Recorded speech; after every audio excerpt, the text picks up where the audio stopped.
Hey guys, welcome back to my channel. Today I am finally going to be letting you in on my feelings on being cruelty-free, and we are going to do this chatty get ready with me style.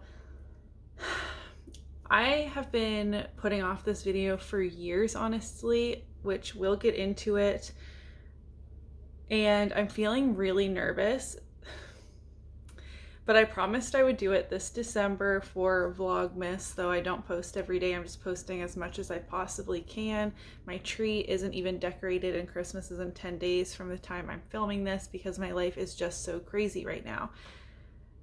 I'm telling you that I'm very nervous to hopefully let you give me some grace. This is a very multifaceted sort of situation, all my feelings. Being cruelty-free is a lot. And so if I don't make every single point I've ever thought of, or maybe I say something that's not entirely correct, then please give me some grace. The comment section is open for a respectful discussion. I will say this again in the outro, I'm sure, but we are all adults. Adults can disagree on things without being nasty. So maybe you will correct me on something, you'll agree with me, you will disagree with me. We're going to be nice to each other in the comments. Okay, let's get into this. My brows are done. I just did my skincare. Well, skincare and then my brows. Oh wow, that's cute. To save some time, I will be using the ABH Sultry palette for a cool toned look today. This is the first time I will be using this palette, even though I've owned it for a very long time. The holiday season is the perfect excuse to pull it out. Priming my lids with Milani eyeshadow primer. I'm going to try to not talk too much about the products and stay on task. And you'll find all the products I'm using down in the description box. Okay, I think that the most logical place to start is where my cruelty-free journey began. I decided to start becoming cruelty-free 2 or 3 years ago now. 3 years, I think. I made the decision to stop purchasing beauty products tested on animals and began actively trying to pan the non-cruelty-free products out of my beauty collection. I was not one of those people that then grabbed a box and gathered up all of my products and threw them away or tried to give them away to remove them from my house. I thought I'm going to do this in a way that generates the least amount of waste possible. Now, the reason behind going cruelty-free is that I just don't, past and present tense, agree with animal testing for frivolous cosmetics. I believe in science. I am not one of those who don't believe in animal testing in any capacity. I do believe in animal testing for things like medications, like in the medical field. I am not a vegetarian, nor am I a vegan, but just for cosmetic purposes, I don't agree with it. And for me, it has always been an easy thing to do when looking at it from a comparison standpoint. I've said this many times on my channel, but say you're in the market for a new mascara. Okay, you are heading to the drugstore for a new mascara. You want an affordable option. You get there, this is not blended, I'm getting distracted. This is what is going to happen. You get to the drugstore, you're looking for a volumizing, very black mascara. You have one in your hand from L'Oreal and one in your hand from Milani. They have the exact same claims. Their wands are pretty much the same. They're the same price. For me, knowing the things that I know and having made the choice to be cruelty-free, that's a very easy decision. Buy the Milani one. Your lashes are going to look the same. They're the same price. The wand is basically the same, but one is not tested on bunnies' eyeballs. Like, for me, that's always just been that simple, that black and white. And I don't know.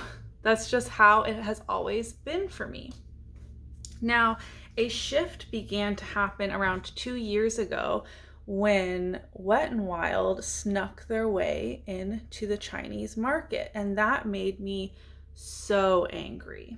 But they kind of started more of an open conversation. Like, not saying this conversation was never happening before, but more of an open conversation on, well, we can enter the Chinese market and remain cruelty-free, blah, blah, blah. The cruelty-free community was basically, the majority of the cruelty-free community was in an uproar over this, myself included. But it brought up a lot of discussion on how being cruelty-free is not black and white. And that's how I viewed it. That's how I needed to view it. I do not do well in any facet of my life in like gray zones. I am a rule follower. I'm a very type A personality. It's either this or this. This is right, this is wrong. I find it very hard for things to be ambiguous. It hurts my brain. And so I was just automatically like putting up my defenses and just very mad at that whole situation. But it started the conversation that being cruelty-free is not as black and white as cruelty-free bloggers such as Logical Harmony make them out to be. Now, most of the cruelty-free bloggers, Instagrammers, YouTubers, whatever I follow do mostly still see it that way, and that is fine. That's fine. This video is about my personal cruelty-free feelings. And to me, and again, this is something that we can disagree respectfully in the comments. To me, sitting on this other side and sitting with these feelings, it has become a battle of Chinese lawmakers and regulations, not so much the animal testing, because that's what it's always brought up to be. China is not the only country in the entire world that allows animal testing on cosmetics or requires it. But China is the only one we talk about because it's arguably the biggest, I know. But so then I'm sitting here saying, okay, this has turned into a battle against Chinese lawmakers. We're pushing for China to change these laws, which is still entirely valid and I still completely agree with. But how does me saying, oh, I'm not going to buy from NARS, okay, is China going to be like, oh, I should change the law so that that girl in Canada will buy NARS products at her Canadian Sephora? No. So I feel like it has taken away the stance of animal testing and taken up a stance against the particular Chinese laws on post-market animal testing. They have changed laws on pre-market animal testing in the cosmetics industry, which is great, but there is still post-market animal testing, which a lot of people don't really consider. So then I got to feeling like, why am I making my life more difficult? Okay, heavy sarcastic quotations. By choosing not to buy from all these brands and feeling really righteous in myself for not purchasing with from these brands if it's not going to do anything. Because it's gotten away from its purpose in my mind. Because a lot of times the discussion that at least I am witnessing online is not L'Oreal, Estee Lauder, can you please stop testing on animals and here is why. It is Wet n Wild, please remove yourself from the Chinese market again. which those things are not completely equal, because Wet n Wild has entered the Chinese market saying that they're going to remain cruelty-free and not testing on animals, because they are referring to pre-market animal testing. Whereas I believe, and this could be wrong, again, this is kind of more speaking for my soul. I do not have a paper here with all of my sources, citations, all of that. But L'Oreal, Estee Lauder, like these types of large companies who are known to do animal testing are doing that pre-market already, like on their own volition, right? So anyways, to sum up all those rambles, is I just felt like what we are doing as a cruelty-free community in not buying XYZ isn't actually going to even get us to our intended goal. I still believe in voting with your dollar. I still am not going to go out and do a L'Oreal haul, okay? But I just am stepping off of my cruelty-free high horse and looking at this from another angle. I just don't like shimmers with brushes. I don't know why I try and do that every time I film a video. In my real everyday life, I always apply a shimmer with a finger. Okay, moving on from that, I feel like that argument in itself can go on forever. I'm just going to stop it there and move on to my shifting in priorities. And what I mean by this is I still don't agree with animal testing in cosmetics, but I'm feeling less fired up and super passionate about it as I did 3 years ago. And now I'm feeling more passionate about other issues in the cosmetics world. And that doesn't mean that it completely cancels out animal testing. It's just things I would rather focus on more. And honestly, focusing on all of these things that I'm just going to talk about, including animal testing, is just so, like, it's getting to be really heavy on my shoulders. And to some of you, I know that sounds so ridiculous, but I'm hoping others of you will kind of understand where I'm coming from.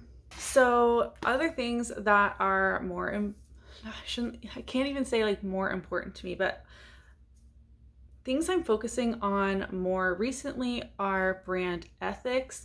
This has to do with environmental ethics, ethics in brand owners, and a brand's like just general business practices. I have a business degree, and I know a lot of people just want the makeup to be the makeup and remove itself from the company, the brand owners, and I just personally don't agree with that. I personally don't want to do that when it comes to makeup. That doesn't mean I'm at the grocery store and I'm contemplating like, is General Mills an ethical company? Should I buy the cereal? Like, we're just talking about makeup right now, okay? It's like not that serious, but I also am like making it serious for myself. Like, what is happening? And the other, like besides ethics, the other thing that I am finding myself more and more passionate about as time goes on is inclusivity. That's inclusivity for shade ranges, of sharing people of multiple races, ages, genders, all of the above on social media, on their PR lists, who they sponsor, big and small creators, like just more inclusive brands, but specifically shade ranges. I have zero tolerance coming into 2022 for a brand releasing a shitty shade range. You can have 24 shades released and having only 2 of them be for someone of a deeper skin tone. Gosh, that makes me so angry right now. And I will get into, after I discuss like all the changes and the shifts in my mindset, I have specific examples I'm going to share. So stay tuned for that for a little bit longer. My final kind of like major point in like how my mindset has changed over the last few years is how it's affected my health being cruelty free. And I smile because like saying that, it just sounds like so extra, like get a grip. Trust me, I got enough in my life to actually be worried about, like, that I should not be worried about this, but I am. My hair is getting stuck. Being cruelty free, as I have been in the past, or like am, because I've been too scared to change truly without releasing my statement. It's affected me both physically and mentally, mostly mentally, but physically as well. If you remember, it's happened, I mean, for years, but I struggled with it more last year. It was eczema on my eyelids, like right here, like right where my crease starts. I would get eczema patches, sometimes on one eye, sometimes on the other. I don't think I've ever had them on both eyes at once, which is just very strange, but anyways.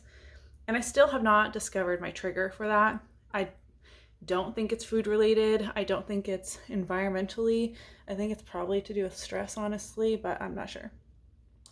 The only cream that has ever worked to truly heal those eczema patches on my eyes without stinging my eyeball is the First Aid Beauty Ultra Repair Cream.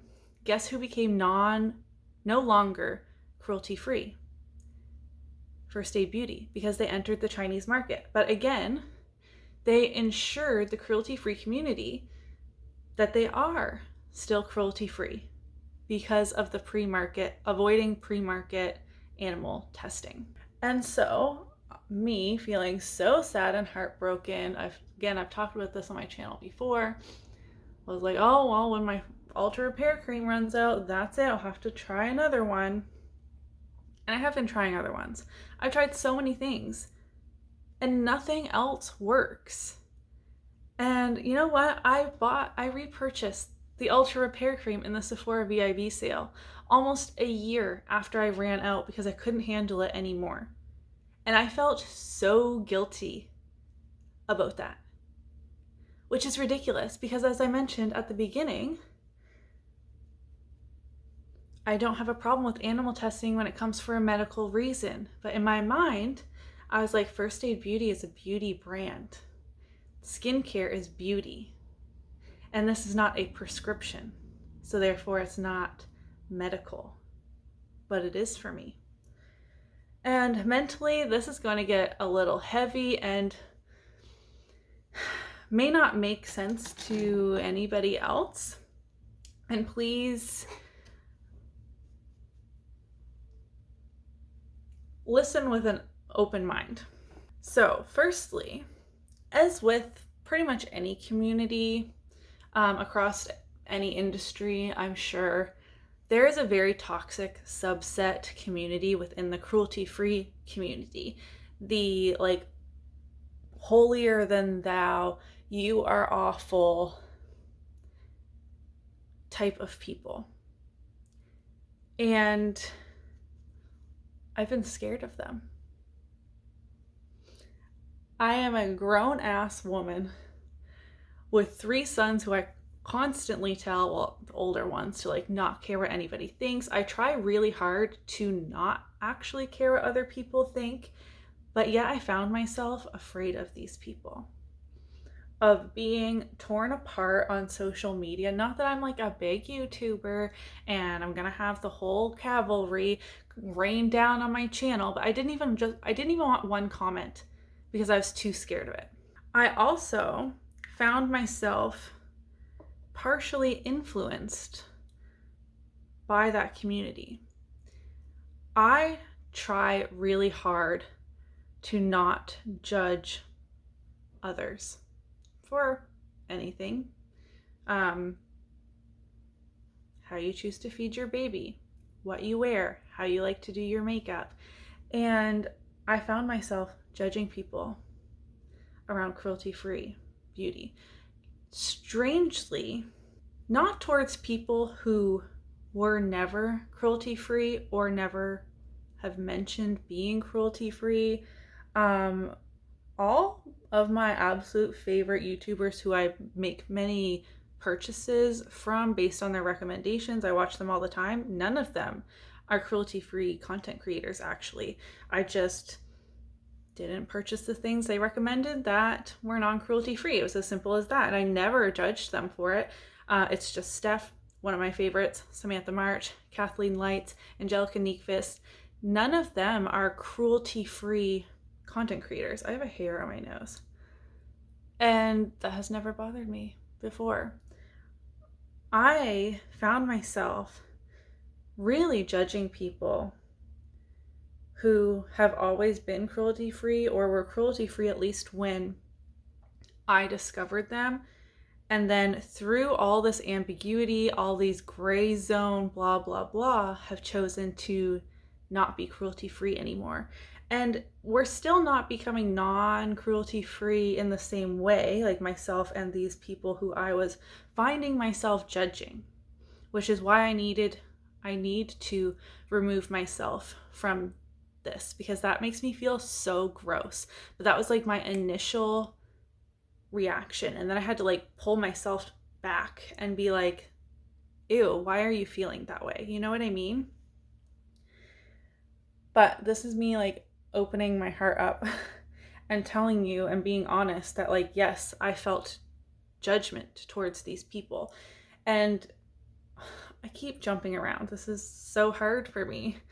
And then because I was having these feelings, and then when I started to feel this shift I'm describing within myself, I then began to fear that same judgment I felt towards others being reflected back on me.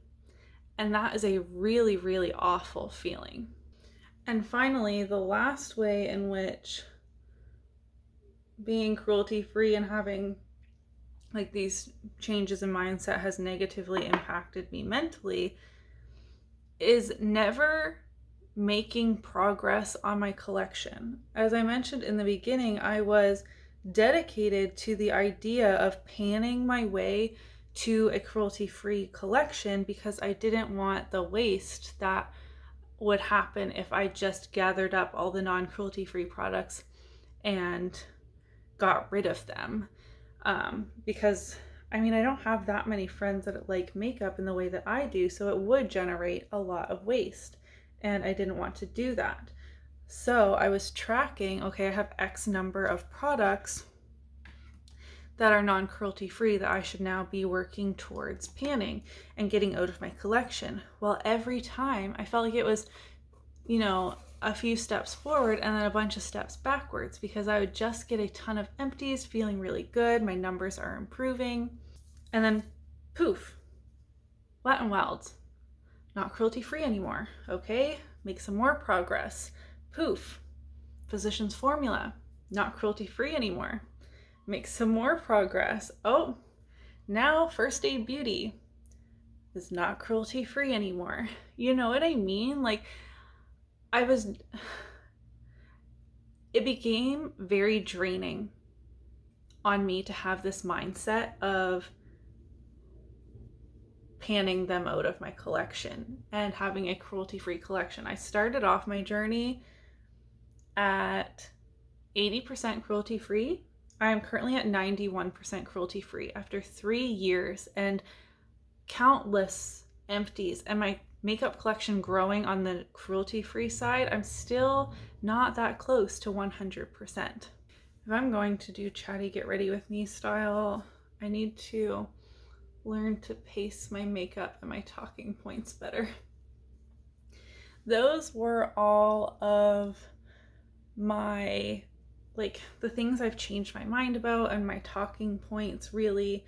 And now I do have a few specific examples to kind of support my talking points. It's as if I'm writing a freaking essay, but I want you guys to understand my heart as best as I can. And it's okay if we disagree. I know I said this But I've been like so scared of someone calling me like an awful person in the comments of this video and just not understanding my heart. So I really hope you guys like watch the whole thing. Okay, example number 1. I have MAC versus Hourglass written on my paper. I no longer have hard feelings towards MAC Cosmetics. They are not considered cruelty-free, but they have been in the Chinese market for a very long time. So that is why they are not cruelty-free. But I believe, have been told, I obviously do not have firsthand knowledge of this, that they are one of the biggest companies pushing for change to the animal testing regulations in China from within China. Not the only one, like, no, I'm not saying that at all, but like MAC is a big company and they are there in China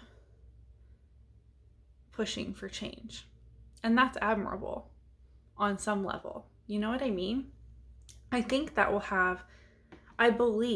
that will have more of an impact than another bigger brand that is cruelty-free. Let's say Tarte. Tarte wants to enter the Chinese market. This is fiction, not real. Say Tarte wants to enter the Chinese market, but they have a need to remain cruelty-free within our definition of cruelty-free. So they're telling China, we're not coming here until you also get rid of post-market animal testing. And so we'll stand here with our arms crossed and we'll wait, and then we'll come and enter the Chinese cosmetics industry market. In my mind, it's MAC, who is already there, that is going to have a bigger impact than a company or us as consumers asking them to change the post-market animal testing regulations. Do you know what I mean? And Hourglass is cruelty-free and vegan and has deplorable inclusivity. Like, and people are vocal about Hourglass not being inclusive. Look how red my ears are. Like, I'm literally so uncomfortable. But people aren't saying it with such a righteousness that the cruelty-free community is on animal testing. And nothing grinds my gears more than a creator saying something about Hourglass in particular. I don't know why that like grinds my gears the most, but it really truly does, while still supporting them in the same breath. Hourglass releases a holiday collection. Well, Hourglass, you're not inclusive at all, and that's shameful. Like, you really need palettes for deeper skin tones, but they work for me, so I bought all of them because I'm white. Another example with the First Aid Beauty Ultra Repair Cream is, so I didn't want to repurchase it because they are not cruelty-free anymore. What I did instead was buy a bunch of cruelty-free creams to test out. Not all at once. Like, I bought one, tested it, oh, it didn't work. Bought another one, tested it, oh, it didn't work. And I kept that cycle. Well, now I have generated a bunch of waste. I will use those creams on my body and things like that, but they didn't help my eczema issue. And so my eczema persisted for way longer than it would have had I just repurchased the Ultra Repair Cream, which again, I have since done. Hourglass versus Charlotte Tilbury. Both of these brands are cruelty-free, but in my opinion, both of these brands have horrible shade ranges. I don't think any of the people of color, like the Black creators I follow, I don't think any of them use either Hourglass or Charlotte Tilbury because they don't have shades that work for them. And yet Hourglass has been receiving all of this heat for their lack of shades, while everyone else is still raving about Charlotte Tilbury all of the time.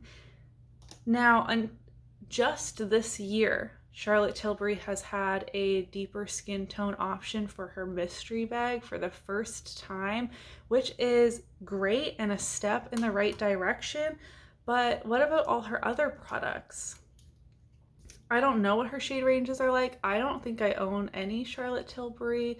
I don't follow the brand that closely, but things like the Film Star Bronze and Glow Duo, like the contour and the highlight, she has 2 shades, one for lighter skin tones, one for deeper skin tones, but the mini is only available in the lighter skin tone one, at least on Sephora Canada. I, again, haven't done like extensive research on all of these things. I just feel like there's a disconnect there, and it's not quite fair that Hourglass is not the only one getting all this heat, but like the one that's receiving the most of this heat within mainstream luxury cruelty-free brands.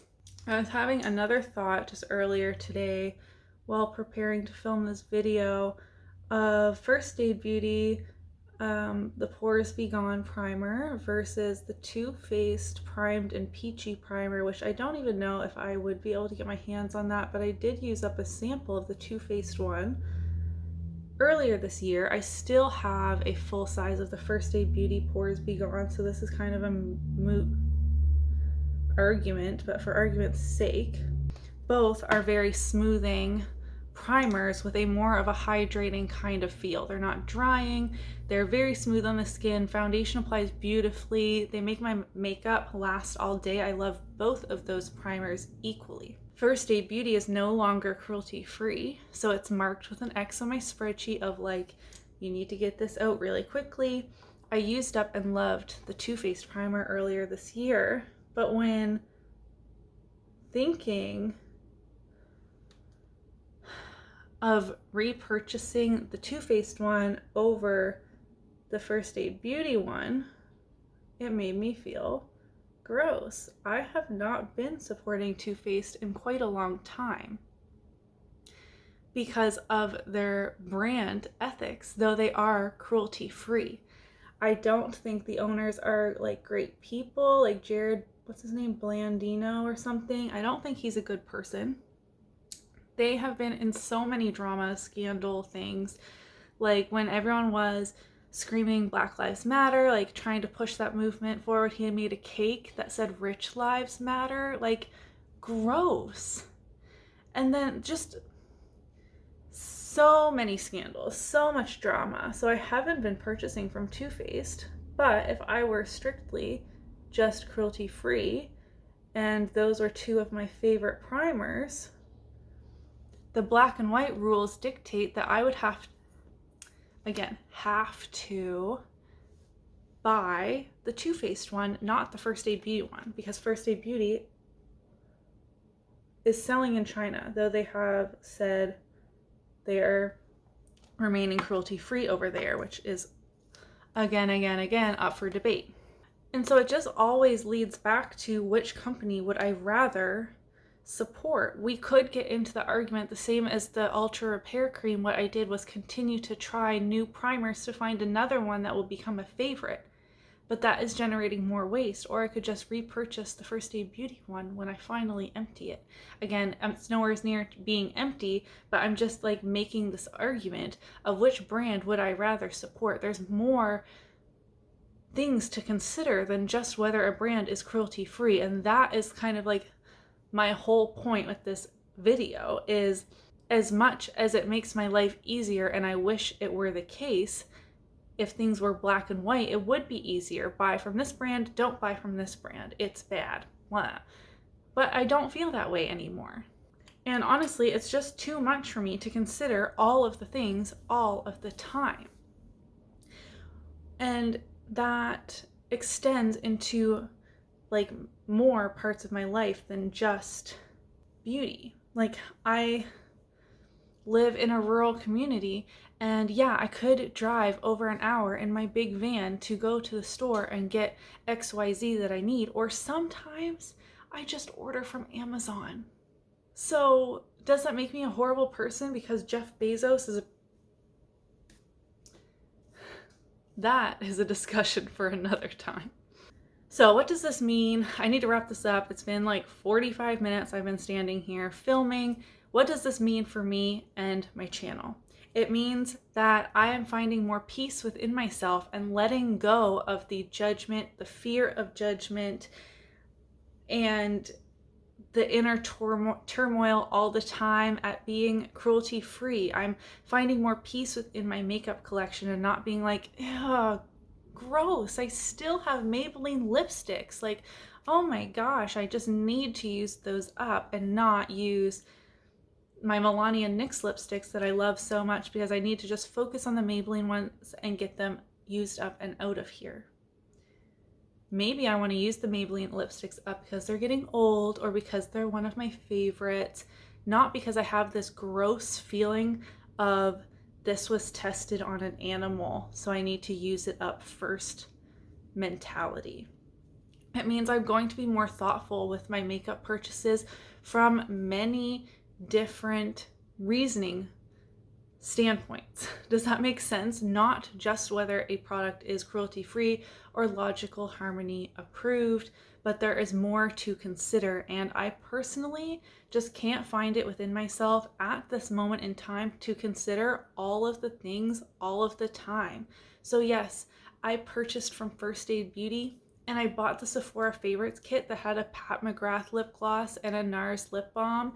I still don't really support NARS, but brands that are more in the gray area, I'm feeling myself thaw on them a little bit. Like, I feel differently about MAC. Does that mean I'm going to run to a MAC counter and buy a ton of things? No. It just means that I am feeling less gross about it. Or if I receive a gift that a product is not cruelty-free, like last year for Christmas, I got some Bath & Body Works stuff. Those aren't cruelty-free, and I was kind of like, thanks. Thinking like, wow, this smells really nice, but like, I need to use it up first thing. I need to let go of that. And like I was mentioning, this goes beyond beauty. I think looking beyond like makeup just for the makeup, books just for the books is important. I've stopped supporting shitty authors. I refuse to buy any licensed Harry Potter things because J.K. Rowling is a horrible person. I really wanted to...